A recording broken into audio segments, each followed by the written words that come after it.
Regresamos con la hora clave. Recordamos que pueden interactuar con nosotros a través de la etiqueta numeral hora clave. Y le damos la bienvenida a nuestro invitado Claudio Briceño. Claudio es historiador, es profesor de la Universidad de los Andes, en la ULA, y bueno, también de la Universidad Católica de Venezuela. Claro. Bienvenido. Ya queda poco tiempo para terminar noviembre, pero no podemos hacerlo sin recordar, bueno, como decimos nosotros, como llamamos el programa, noviembre histórico, ¿no? Porque pasaron muchas cosas de importancia histórica, incluso de importancia histórica para nuestro presente. No es de la historia del siglo XVIII o XVII, sino de antier, que marcaron pues la evolución histórica de la democracia venezolana. Entonces queríamos analizar un poco contigo cuáles fueron esos acontecimientos y realmente cuál fue el sello que le pusieron a nuestro presente. Bueno, básicamente lo que se celebró ayer, que fue 24 de noviembre, ¿no? Se celebran 77 años del golpe de Estado que se le da al gobierno de Gallegos. Gallegos ganó en 1947, en diciembre del 47, con 74% de los votos. Fue después que se hizo una constituyente en octubre del 46, después de los 80 años del famoso Revolución de Octubre, de los adecos con la Junta Militar, la Junta Revolucionaria, como se llamaba, y lo que se buscaba era eso, hacer una constitución que permitiera la elección de directa, secreta, y el voto de la mujer, que se logra, y eso se logra con la Constitución del 47, que se establece el 5 de julio del 47, y en diciembre se dan esas elecciones donde gana Rómulo Gallegos por ese 74%, y Rómulo Gallegos tiene un gobierno que dura del 15 de febrero al 24 de noviembre, 9 meses y 9 días, es algo muy, muy sintético.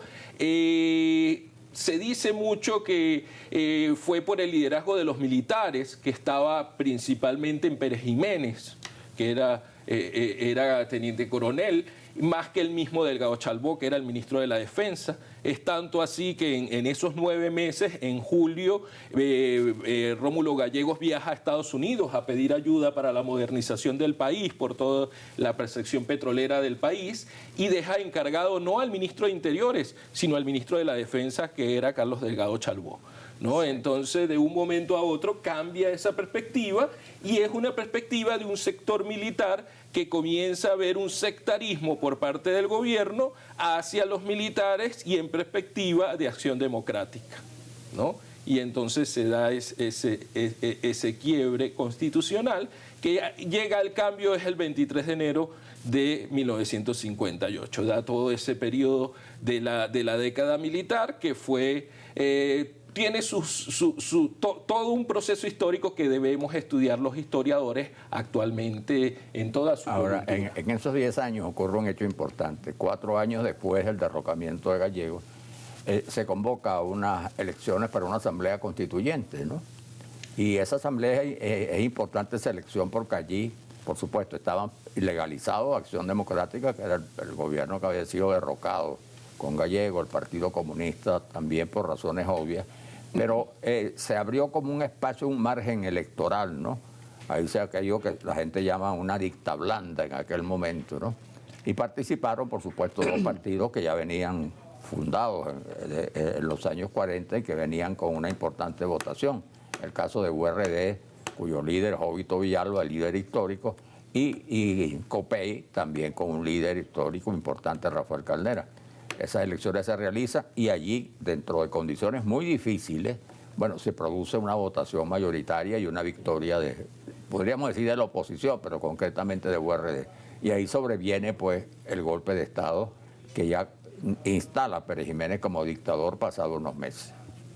Pero eso tiene su antecedente básico, que es la muerte de Delgado Chalbó. Delgado Chalbó es asesinado el 13 de noviembre del 50. Y Delgado Chalbó era el que había dicho que iban a hacer unas elecciones y que se iba a elegir un nuevo presidente, ¿no? Y en esa perspectiva, en el 51 se hace esa asamblea constituyente. La constituyente termina haciéndose en el 53, porque en el 52 no reconocen los resultados, Jovito tiene que salir del país y viene todo el proceso de la dictadura militar directamente, a pesar de que no nombran directamente presidente, en ese momento nombran a Flammerich, lo nombran como presidente civil por no ser tan de frente de ser Pérez Jiménez. Pero eso luego de la muerte de Chalbaud. Luego de la muerte de Chalbaud, y después viene un plebiscito por el cual queda como presidente, se hace una nueva constitución que llama la atención en la nueva constitución del 53, que se retoma la constitución del 36, pero con todos los estatutos electorales de la 47, ¿no? Ahí llama la atención eso, es decir, del voto libre y universal y secreto, por decir de alguna forma. Bueno, por eso es que uno dice que los acontecimientos históricos que marcan época, que son los que uno ve producirse, no son producto de la generación espontánea, realmente viene de atrás. O sea, están cantados por todo el proceso que viene pasando. Antes, por ejemplo, sacaron a Medina. Claro. Y entonces ya ahí venía un proceso donde estaban involucrados los militares, donde los civiles incluso los habían apoyado en diferentes coyunturas. Y bueno, terminó con una dictadura militar en toda regla. Claro, pero no hay que olvidar que la revolución de octubre del 45 es para reivindicar el voto directo, universal y secreto, que es lo que establece la Constitución del 46, que por eso Arturo Uslar Pietri es uno de los más críticos a los adecos, pero la tesis de Uslar cae solamente porque él dice, ¿y ellos cuántos eran? ¿Cuántos eran? En la constituyente, que es del 26 de octubre del 46, el 76%, el 78%, perdón, sacan los adecos. No eran anhelos, aspiraciones populares que ellos de alguna manera representaban. Claro, y ahí, ¿no? pero será importante porque ese es el voto de la mujer plenamente para elegir presidente de la República. Es el voto de los campesinos, es decir, de los analfabetos podían votar, y bueno, y las jóvenes a partir de 18 años, es decir, la mayoría del país, porque hasta entonces estaban relegados porque los presidentes se elegían en una elección de segundo grado a través del Congreso y él sabía pues en el Congreso en manos de qué tendencia estaba, ¿no? Y yo creo que también después ese mismo ensayo que les pasa en el 48, esos 9 meses de Rómulo Gallegos, también que les denominen cestaristas, es lo que lleva a que en el 23 de enero se busque el pacto de punto fijo. ¿Y qué es el pacto de punto fijo? Buscar un pacto entre todos los partidos, la integración, y es decir, no lleguen a esa diferencia que llegaron en noviembre del 48. Ahora, hay otro gran acontecimiento de noviembre, que es el 30 de noviembre del año 52, de 1952. Que es la elección Esa es la que hablamos, que gana Jovito y no la reconoce. Claro, pero para ahondar un poquito más en ese, porque hemos hablado bastante de lo de Gallegos, ¿no? Bueno, esa elección básicamente es lo que pasa también cuando ocurre el golpe de noviembre del 48, URD y COPEI medio aceptan el golpe, para decir de alguna forma. COPEI no tanto, pero dice que Acción Democrática es sectarista. URD dice que hay como una duda en la elección. Y entonces ellos creen que los militares casi que los buscan para ser parte del gobierno, y los militares se montan con una dictadura militar, porque a los pocos días de ese golpe nombran, destituyen la Asamblea Nacional, nombran nuevos representantes en el Tribunal Supremo de Justicia y todo lo demás. La elección del 52 no es válida porque pierden. No, el grupo de los militares creían que ellos iban a ganar, y ese es el otro problema que existe, siempre ha existido con la perspectiva militar en Venezuela, es que el militar siempre desde la misma Constitución del 61 se ha querido como que a los militares no darles beligerancia política, y ellos a veces se sienten excluidos, que yo creo que fue algo de lo que les pasó en noviembre del 48. Ellos se sintieron excluidos de ese proyecto de país donde quería sectorizar, y es lo que hicieron mucho del 58 al 99, el periodo de la Guanábana, que siempre los militares, habían militares adecos y militares copellanos, para decirlo de alguna forma, y entonces siempre los militares se quiso hacer eso tácito argumento de que los militares no tuviesen intervención en lo político, y yo creo que los militares son parte de lo político de un país y son fundamental para entender un país. Claro. Ahora, fíjate, a mí me interesa este tema de la constituyente que se convocó, se pretendió llevar a éxito en ese año 52, porque parecía una constante en la historia de Venezuela que todo el que quiere consolidar, reafirmar, apuntalar, garantizar un gobierno de manera, si se pudiera, permanente, echan mano de una asamblea constituyente, cambian la constitución, etcétera. Y la mayoría de las veces no les ha salido bien. Y yo creo que fue solamente en el año 60, 61, cuando comenzó la democracia, cuando realmente se hace una constitución a la medida de lo que el país estaba esperando, ¿no? Yo creo que la del 47 tenía esa visión, después se consolida con la del 61. Lo que pasa es que los sectores no estaban acostumbrados a esa rivalidad democrática que es propia de que un gobierno tiene que tener oposición, si no, no tiene sentido de que exista como gobierno. Y si pierden elecciones, tiene que reconocer. Claro. Y si tienen hegemonía, también hay que ver, la democracia no puede ser el gobierno de la mayoría, tiene que ser un gobierno de minorías, donde la minoría también debería estar representada, claro. Y yo creo que estuvo representada en ese entonces, tanto URD como el Partido Comunista como COPEI tienen su porcentaje de electores y tenían sus porcentajes tanto en el Senado, en el Congreso, como en la Cámara de Senado, de senadores y diputados, como en los consejos legislativos que se eligieron en esa época. Claro.